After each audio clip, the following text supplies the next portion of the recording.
Hello, we're here at the University of New South Wales, and I'm N J Wildberger. This is problem 50 in chapter 3 of complex numbers. And it's a problem that involves an important theorem called de Moivre's theorem and also the binomial theorem. So we're asked to use those two results to prove the following identity, that cosine of 3 theta equals 4 cos cubed theta minus 3 cos theta. This is an extension of an identity that I hope you're familiar with. I hope you all know that cosine 2 theta equals, well, there's different forms of it. One form is cos squared theta minus sine squared theta. Another form is 2 cos squared theta minus 1. That expresses cos 2 theta as a polynomial, essentially, in cosine theta. So this is an extension of that to the case of cosine 3 theta. So although it's a purely real identity, we can prove it using complex numbers. And here is de Moivre's theorem, which tells us that cos theta plus I sine theta to the n, where n is a natural number, let's say, but it also works, in fact, when n is an integer, equals cosine n theta plus I sine n theta. And what is the meaning of this? Well, cosine theta plus I sine theta is a complex number which is on the unit circle. It has modulus 1. And in fact, its argument is exactly theta. So there is, say, the complex number z equals cosine theta plus I sine theta. And what it's really saying is that if we want to raise that complex number to a certain power, say power n, then all that we really have to do is multiply the argument by n. So for example, in this case here, if we want to get z squared, it's just a case of multiplying the angle by 2. So there's 2 theta, there will be z squared.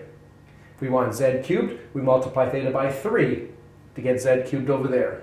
So the powers of z are rearranged sort of symmetrically spaced around the circle. All right, so let's solve the problem. So the obvious case of de Moivre's theorem that we need is the case where n equals 3, where we get cos theta plus I sine theta cubed equals cos 3 theta plus I sine 3 theta. And we can see there's the quantity that we're actually interested in. So what we're going to do is we're going to rearrange the left-hand side. And we're going to do that by using the binomial theorem. All right, so let's expand this thing out in terms of the binomial theorem. So we get the cube of the first term, so cosine cubed of theta, plus 3 times the first term squared times the second term, I sine theta, plus 3 times the first term cos theta times the square of the second term, so I sine theta squared, and plus the cube of the second term. All of that then is the expansion of the left-hand side. So that's still going to be the right-hand side cos 3 theta plus I sine 3 theta. All right, so now it's just a question of comparing these two sides and taking the real part of both sides. Take the real part to get, well, the real part of the right-hand side is cos 3 theta. And what is the real part of the left-hand side? Well, we see that we're going to get a cosine cubed theta here.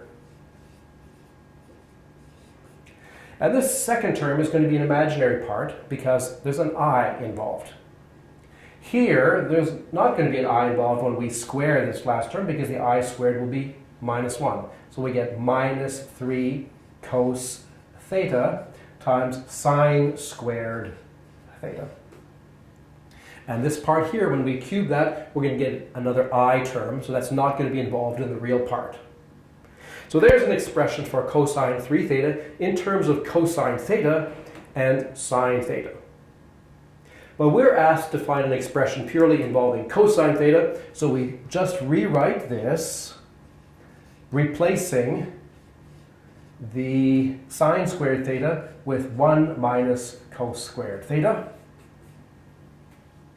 And then when we expand that out, we have cosine cubed theta there, and plus 3 cosine cubed theta for a total of 4 cos cubed theta, minus 3 cosine theta, and that's the result that we want.